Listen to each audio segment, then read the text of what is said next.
அண்மை செய்திகளை பார்த்து வருகிறோம். இந்தியா பாகிஸ்தான் போர் நிறுத்தத்திற்கு முதலமைச்சர் மு.க.ஸ்டாலின் வரவேற்பு தெரிவித்திருக்கக்கூடிய அண்மை செய்திகளை பார்த்து வருகிறோம். இது தொடர்பாக முதலமைச்சர் மு.க.ஸ்டாலின் பதிவு ஒன்றினை இட்டிருக்கிறார்.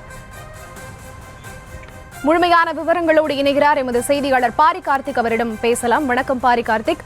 இந்தியா பாகிஸ்தானுக்கு இடையிலான இந்த போர் நிறுத்தத்திற்கு வரவேற்பு அளிக்கும் விதமாக முதலமைச்சர் மு.க.ஸ்டாலின் பதிவு ஒன்றை இட்டிருக்கிறார். வேறு என்னவெல்லாம் இந்த செய்தியில் அவர் குறிப்பிட்டிருக்கிறார்? வணக்கம்.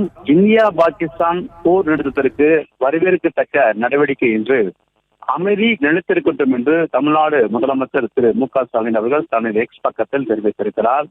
அது மட்டுமல்ல, இன்று நடைபெற்ற இந்திய ராணுவ வீரர்களுக்கு மரியாதை செலுத்தும் வகையிலும் இந்திய ராணுவ வீரர்களை பாராட்டும் வகையிலும் நடைபெற்ற பேரணியினுடைய புகைப்படங்களையும் சுட்டிக்காட்டி முதலமைச்சர் அவர்கள் இந்த செய்தியை குறிப்பிட்டிருக்கிறார். இந்தியா பாகிஸ்தானுடைய இந்த போர் நிறுத்த நடவடிக்கை என்பது வரவேற்கத்தக்கது என்றும் அமைதி நிலைத்திருக்கட்டும் என்று தமிழ்நாடு முதலமைச்சர் அவர்கள் தெரிவித்திருக்கிறார். தொடர்ச்சியாக இரு நாட்டினுடைய இந்த போரின் போது இந்திய ராணுவ வீரர்கள் சிறப்பாக செயல்பட்டதையும் உயிரை துச்சமென நினைத்து எல்லையில் நின்று இந்திய மக்களையும் இந்திய இறையாண்மையும் காப்பாற்ற நின்றதையும் முதலமைச்சர் அவர்கள் பாராட்டுக்கோடு சுட்டிக்காட்டி இந்திய ராணுவத்திற்கு ஆதரவாக தமிழ்நாடு ஒற்றுமையிடம் அணிவகுத்தது என்று பேரணியினுடைய புகைப்படங்களை பகிர்ந்து முதலமைச்சர் அவர்கள் சமூக வலைதளங்களில் இந்த பதிவில் இட்டிருக்கிறார்.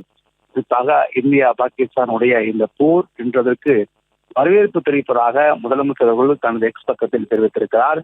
இந்த போர் நிறுத்தம் தொடர்பான முடிவுக்கு முதலமைச்சர் அவர்கள் தற்போது வரவேற்பு தெரிவித்து தனது எக்ஸ் பக்கத்தில் தெரிவித்திருக்கிறார். அது மட்டுமல்ல, இந்த போர் நிறுத்தத்தையும் இந்திய ராணுவ வீரர்கள் தனது வீரத்தையும் முதலமைச்சர்கள் சுட்டிக்காட்டி எல்லையில் காவல் சாமியாக அவர்கள் நின்றதையும் முதலமைச்சர் அவர்கள் சுட்டிக்காட்டி இந்திய மக்களினுடைய பெருமையும் இந்தியாவினுடைய இறையாண்மையும் என்றும் ராணுவ வீரர்கள் கையில்தான் இருக்கிறது என்பதை இந்தியா வைப்பட பேசியதையும் முதலமைச்சர் அவர்கள் பேரணியின் புகைப்படங்களை பகிர்ந்து இந்த பதிவை இட்டிருக்கிறார்.